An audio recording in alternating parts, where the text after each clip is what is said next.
हम हमारी पुस्तिका का प्रथम अध्याय पढ़ रहे हैं जिसका नाम है विविधता की समझ, और इसके तहत हमने 4 भागों का अध्ययन किया है जिसमें हमने विविधता के बारे में जाना, साथ में हमारी विविधता को प्रभावित करने वाले कारकों के बारे में अध्ययन किया, और हमने लद्दाख और केरल क्षेत्रों के बारे में भी अध्ययन किया कि लद्दाख और केरल आपस में एक दूसरे से बिल्कुल विपरीत भौगोलिक स्थिति में बसे हुए होने के उपरांत भी वहाँ पर बहुत सारी ऐसी चीज़ें हैं जो आपस में समान हैं। वहाँ की जो जीवन शैली है वो किस तरीके की है, साथ ही वहाँ का पूरा जो क्षेत्र है उसके ऊपर किस प्रकार से संस्कृति पे विदेशों का प्रभाव पड़ा, कौन कौन से विदेशी वहाँ पर आए और उन्होंने व्यापार के माध्यम से अपनी संस्कृति का प्रचार प्रसार किस प्रकार से हमारे भारत में किया, इससे हमारे देश में कौन कौन से धर्मों का जन्म हुआ, ये सब हमने इससे पूर्व के भागों में अध्ययन किया।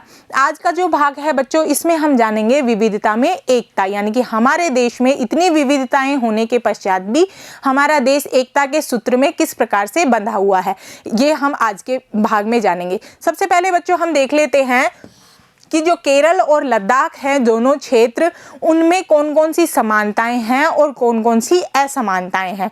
ठीक है, हमने केरल के बारे में भी पढ़ लिया है, हमने लद्दाख के बारे में भी पढ़ लिया है। हमने क्या पढ़ा, केरल कहाँ है, भारत के बिल्कुल दक्षिण में, ठीक है। लद्दाख कहाँ है, भारत के बिल्कुल उत्तर में, यानी कि बिल्कुल भौगोलिक स्थिति उनकी भिन्न है। भौगोलिक स्थिति में भिन्नता कैसे है बच्चों, क्योंकि जो लद्दाख है वो पर्वतीय क्षेत्र में है, वहाँ बहुत ज़्यादा सर्दी पड़ती है क्योंकि वहाँ पर बर्फ अधिक पड़ती है, इसलिए वहाँ सर्दी अधिक पड़ती है। जबकि केरल है वो बिल्कुल दक्षिणी भाग में है भारत के और समुद्र के तट के किनारे पर स्थित है, साथ ही दक्षिणी भाग में होने के कारण वो भूमध्य रेखा के निकट चला जाता है, यानी कि भूमध्य रेखा के निकट होने के कारण केरल में गर्मी अधिक पड़ती है। तो दोनों की जलवायु बिल्कुल भिन्न है, दोनों को भौगोलिक क्षेत्र बिल्कुल भिन्न भिन्न है, लेकिन इसमें बहुत सारी समानताएं भी हैं। तो समानताओं के अंतर्गत क्या समानता है बच्चों, इतिहास के रूप में अगर हम देखते हैं तो इन दोनों ही क्षेत्रों पर इतिहास के रूप में विदेशियों के जो लोग थे उनके प्रभाव पड़ा था, यानी कि इनके ऊपर सांस्कृतिक प्रभाव किसका पड़ा था, विदेशी लोगों का। और विदेशी लोगों का प्रभाव किस प्रकार से पड़ा, क्योंकि दोनों ही क्षेत्रों में विदेशी लोग व्यापार करने के लिए आए थे। ठीक है, यानी कि दोनों क्षेत्रों में चीन और अरब से जो आने वाले व्यापारी थे उनका प्रभाव पड़ा। ठीक है, चीन में भी ऐसे लोग, केरल में भी ऐसे लोग आए थे, चीनी आए थे। ठीक है, लद्दाख में भी ऐसे व्यापारी आए थे जो कि विदेशी थे। ठीक है, तिब्बत के लोग आए थे। तो इस तरीके से दोनों ही क्षेत्रों पे व्यापारियों का प्रभाव पड़ा। लद्दाख की विशेष भौगोलिक स्थिति में ऊन का व्यापार प्रचलित है, प्रसिद्ध है। लद्दाख में हमने पढ़ा था ऊन का व्यापार किया जाता है, जबकि केरल में किसका व्यापार किया जाता है, मसालों का व्यापार किया जाता है। यानी दोनों क्षेत्रों में ही व्यापार किया जाता है, लद्दाख में ऊन का और केरल में मसालों का, और इसी व्यापार से विदेशी व्यापारी भी यहाँ पर आकर्षित हुए। ठीक है, तो ये भी एक समानता है। तो इस तरीके से इस चीज़ से आप समझ गए होंगे कि किसी भी क्षेत्र के सांस्कृतिक जीवन पर, सांस्कृतिक जीवन यानी कि वहाँ के रहन सहन खान पीन का जो तरीका होता है, जो विविधता होती है, उस पर वहाँ के इतिहास का और वहाँ के भूगोल का गहरा रिश्ता होता है। यानी कि इतिहास की जो चीज़ें हैं वो भी वहाँ को उस क्षेत्र के संस्कृति को प्रभाव करती हैं, साथ में वहाँ का जो भौगोलिक स्थिति है, वहाँ की जो जलवायु है, वहाँ का जो आकार है, जो भी क्षेत्र हैं वहाँ के, वो भी संस्कृति को प्रभावित करते हैं। ठीक है बच्चों, यहाँ पर आप एक चित्र देख सकते हैं। इस चित्र में आप समझ सकते हैं ये ऊपर का हिस्सा है ये लद्दाख का है और ये जो नीचे का हिस्सा है ये केरल का है। इस दोनों चित्रों के माध्यम से आप आसानी से अंतर कर सकते हैं किसमें किस प्रकार से तो अंतर है और कौन कौन सी इसमें समानताएं हैं।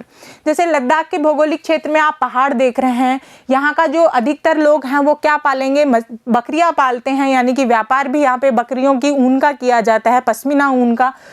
और केरल के जो भौगोलिक क्षेत्र है बच्चों, यहाँ पर समुद्र है एक किनारे क्या है, पर्वत है। तो यहाँ पर लोग मछली का पालन ज़्यादा करते हैं, यानी कि व्यापार भी मछलियों का उत्पादन होता है, मछली ज़्यादा खाते हैं। ठीक है, मसाले, क्योंकि पहाड़ है तो यहाँ पे मसाले उगाए जाते हैं, तो मसालों का व्यापार किया जाता है। अगर हम वेशभूषा में देखें तो लद्दाख में सर्दी पड़ती है, इसलिए लोग ऊनी वस्त्र लबादा पहनते हैं, मोटे वस्त्र पहनते हैं, जबकि केरल में लोग क्या पहनते हैं भाई, हल्के और सफ़ेद रंग के वस्त्र पहनते हैं क्योंकि यहाँ पे गर्मी अधिक पड़ती है। तो ये वेशभूषा में अंतर हो गया। अगर हम इनकी संस्कृति की बात करें, इनके जो नाचने गाने का तरीका है वो भी आप यहाँ पर देख सकते हैं कि इसमें किस तरीके से भिन्नता है। तो इस चित्र के माध्यम से आप दोनों क्षेत्रों में अंतर कर सकते हैं। अब हम ये देख लेते हैं कि हमारे देश में संस्कृतियों का हस्तांतरण का मतलब क्या होता है? आदान प्रदान, एक को देना एक से लेना, उसको कहते हैं हस्तांतरण। तो संस्कृति का हस्तांतरण किन किन कारणों से हुआ, किस किस तरीके से हुआ, तो उसमें हम देखते हैं कि भाई पहले हमने पढ़ा था कि काम के लिए लोग एक स्थान से दूसरी स्थान पर जाते थे, यानी कि एक स्थान से दूसरी स्थान पर जाने पर लोगों की संस्कृतियों का हस्तांतरण हुआ। व्यापार के लिए भी एक जगह से दूसरी जगह पर जाते हैं तो उससे भी संस्कृतियों का स्थानांतरण होता है। दूसरी बात, अलग अलग समुदायों के लोग आपस में एक साथ रहते हैं। हमने देखा था कि भारत के अंदर विभिन्न समुदायों के लोग रहते हैं। आप भी अपने आसपास में देख रहे होंगे कि बहुत सारे धार्मिक लोग भी रहते हैं एक ही शहर में बहुत सारे तबके के लोग भी रहते हैं। तो ये सारे समुदाय जब आपस में रहते हैं तो भी इनके भाईचारे के रूप में मित्रवत व्यवहार हो जाने के कारण ये आपस में एक दूसरे की संस्कृतियों को अपना लेते हैं। इससे भी संस्कृति का क्या होता है? हस्तांतरण होता है, आदान प्रदान होता है। और एक और चीज होती है, वर्तमान में नई नई संस्कृतियों को अपनाने का एक फैशन बनता जा रहा है। अगर हम अभी की बात करें तो अभी सभी लोगों को नए नए पकवान खाने का जो फैशन है, यानी कि हर व्यक्ति अलग अलग राज्यों के जो पकवान होते हैं उनको खाना चाहता है। आप देख सकते हैं बाजारों में जाते हैं तो सभी राज्यों के जो प्रमुख पकवान हैं आपको मिल जाएंगे। हर व्यक्ति अलग अलग तरीके की वेशभूषा पहनना पसंद करता है, इसलिए वेशभूषाओं में भी मिश्रण हो गया। सभी लोगों की जो वेशभूषा है वो भी आपस में मिली जुली सी लगने लगी है। तो ये एक फैशन बनता जा रहा है वर्तमान में। तो इससे भी संस्कृतियों का मिश्रण हो रहा है, साथ में हस्तांतरण यानी आदान प्रदान हो रहा है। ठीक है, अब हम ये बात देखते हैं कि हमारे देश में जो विविधता है वो इतनी भांति की है, अलग अलग तरीके की है। यानी कि यहाँ पे धार्मिक लोग अलग अलग हैं, यहाँ पे भाषाई लोग अलग अलग हैं, यहाँ का पहनावा बिल्कुल रंग बिरंगा है, यहाँ की खान पान में बहुत सारी भिन्नताएं हैं। तो इतनी भिन्नताएं होने के पश्चात भी हमारा देश एकता में किस प्रकार से बंधा हुआ है, यानी कि ये एकता किस प्रकार से कायम है। तो बच्चों, इसके लिए हमारे देश में ऐसे बहुत सारे प्रतीक चिन्ह हैं, बहुत सारी ऐसी घटनाएं हैं जो हमारे देश को एकता के सूत्र में बांध देती हैं। तो वो क्या क्या है, उसमें हम ये देख सकते हैं बच्चों कि ये जो विभिन्नताएं हैं ये हमारे देश को एक ताकत के रूप में प्रदान की गई है। ताकत के रूप में आप देखोगे जब हम पढ़ोगे इतिहास में भी कि किस प्रकार से हमारे देश के लोग संगठित होकर अंग्रेजों के साथ में विरोध किया उन्होंने, किस प्रकार से हमारे लोग संगठित होकर ही हर कार्य को अंजाम देते हैं। तो ये विविधता, ये अनेकता और उसके बीच में एकता हमारे देश की एक ताकत है। इसमें आप देख सकते हैं कि कुछ ऐसे प्रतीक चिन्ह है जो हमारे देश की विविधता को एकता में बांधते हैं। उन प्रतीक चिन्हों में क्या क्या है बच्चों? उनमें जैसे आप देशभक्ति के गीत सभी गाते हैं, सभी लोग देशभक्ति के गीत गा के अपनी भक्ति का प्रदर्शन करते हैं। उसी तरीके से तिरंगा है, तिरंगा क्या है? हमारे देश का राष्ट्रीय ध्वज है, तो ये भी हम सभी लोग एकता के रूप में अपनाते हैं। राष्ट्रीय गीत है, भाषा है, हमारी संस्कृति है, ये सभी चीज़ें हमें एकता में बांधती है। यहाँ पर आप एक चित्र देख रहे हो बच्चों, इस पूरे चित्र में आपको हमारे कुछ राष्ट्रीय प्रतीक नजर आ रहे होंगे, कुछ राष्ट्रीय चिन्ह हैं जिनको हम सभी लोग आदर सम्मान के साथ में इनको मानते हैं। ठीक है, चाहे वो किसी भी धर्म, जाति, समुदाय या किसी भी तरीके का व्यक्ति हो, वह सभी इन सारी चीज़ों का आदर करता है। ये हमारे देश के एक क्या है, एक एकता के प्रतीक चिन्ह हैं। वो क्या क्या है बच्चों? राष्ट्रगान है जनगण मन, राष्ट्रीय ध्वज है हमारा तिरंगा, राष्ट्रीय गीत है वंदे मातरम, हमारी राष्ट्रीय मुद्रा है रुपया, राष्ट्रीय प्रतीक है हमारा राष्ट्रीय चिन्ह अशोक स्तंभ, राष्ट्रीय पुष्प हमारा कमल है, राष्ट्रीय पक्षी मोर, राष्ट्रीय पशु बाघ। तो ये सारे जो राष्ट्रीय प्रतीक हैं ये हमारे देश को एकता में बांधे हुए हैं। ठीक है, इसके साथ में बच्चों हमारे देश की एकता को आप आज़ादी से पूर्व भी देख सकते हैं। आज़ादी से पूर्व हमारी एकता का जो संघर्ष था वो आपको आसानी से समझ में आ जाएगा जब भी आप हमारे अतीत की पुस्तक में पढ़ेंगे। स्वतंत्रता संग्राम, उसमें आप देखोगे कि हमारे देश के सभी लोग, चाहे वो किसी भी धर्म के हों, चाहे वो स्त्री हों या पुरुष हों, चाहे उनकी उम्र कुछ भी हो, वो सभी लोग आपस में इकट्ठे होकर अंग्रेज़ों के विरोध में आंदोलन कर रहे थे, अंग्रेज़ों की सरकार का बहिष्कार कर रहे थे। तो इससे भी हमारे देश की एकता आज से ही नहीं, बहुत प्राचीन से हमें देखने को मिलती है। यानी कि हमारा देश बहुत प्राचीन से ही एकता के सूत्र में बंधा हुआ था। यहाँ पे सभी लोग एक साथ में रहते थे, सभी लोग भाईचारे से अपनी जो भी समस्याएं थे उनको हल किया करते थे। ठीक है, तो इसमें अंग्रेजों के द्वारा एक नीति अपनाई गई थी भारतीयों की एकता को देखते हुए, फूट डालो और राज करो की नीति। फूट डालो और राज करो की नीति के तहत अंग्रेज आपस में भारतीयों को लड़ाई करवा देते थे, आपस में उनका एक दूसरे के लालच दे दिया करते थे। तो इससे भारतीयों के बीच में फूट डालकर अंग्रेज यहाँ पर राज करना चाहते थे। लेकिन भारतीयों ने अपनी भाईचारे की भावना से और अपने संगठन की भावना से अंग्रेजों की इस नीति का भी क्या कर दिया, तोड़ दिया। और इस नीति के तोड़ने के बाद में अंग्रेजों को यहाँ से भगा दिया और इससे क्या हुआ बच्चों, हमारा देश आज़ाद हो गया। तो इस आज़ादी से भी हमें एकता की बात पता चलती है कि हमारा देश पूर्व से ही एकता में बंधा हुआ था। इसके लिए बच्चों हम एक घटनाक्रम देखते हैं जलियांवाला बाग का। जलियांवाला बाग हत्याकांड के बारे में आपने सुना होगा, अगर नहीं सुना है तो हम आज इसके बारे में जिक्र कर लेते हैं। 13 अप्रैल 1919 को एक सभा हो रही थी बच्चों, कहाँ पर, पंजाब राज्य के अमृतसर में। अमृतसर में एक बाग था बच्चों, जलियांवाला बाग। उस जलियांवाला बाग में भारत के जो भी लोग थे, पंजाब के जो भी लोग थे, वो इकट्ठा होकर एक सभा कर रहे थे अंग्रेजों के विरोध में कि भाई ये अंग्रेज हैं, ये बहुत अत्याचार कर रहे हैं, इनके साथ में क्या करना चाहिए।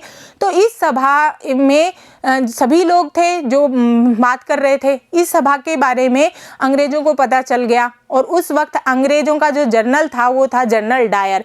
जब जनरल डायर को ये बात पता चली कि हिंदू लोग सभी बैठकर अंग्रेजों के विरोध में सभा कर रहे हैं, तो वह वहाँ पर बहुत बड़ी फौज को लेके आ गया और बहुत बड़ी फौज को लाने के बाद में सारे दरवाजे बंद करके जलियांवाला बाग में बहुत गोलियां चलवा दी। इतनी अंधाधुंध गोलियों में बहुत सारे लोग मारे गए बच्चों, और वो जितने भी लोग मारे गए वो सभी भारतीय थे, सभी अलग अलग धर्मों से संबंधित थे, बहुत सारी महिलाएं थी, बच्चे थे, बहुत अलग अलग उम्र के लोग थे। तो इससे हमें ये पता चलता है कि हमारा देश प्राचीन समय से कितना एक था और आज भी हम उसी भाईचारे में बंधे हुए हैं। इस जलियांवाला बाग में बच्चों एक गीत गाया गया था इन शहीदों के लिए, और वह गीत क्या था उसको हम देख सकते हैं। आपकी पुस्तिका में ये गीत बच्चों लिखा हुआ है, ये देशभक्ति गीत। तो इसको एक बार हम देखते हैं। दिन खून के हमारे प्यारे न भूल जाना, दिन खून के हमारे प्यारे न भूल जाना, खुशियों में अपनी हम पर आंसू बहा के जाना।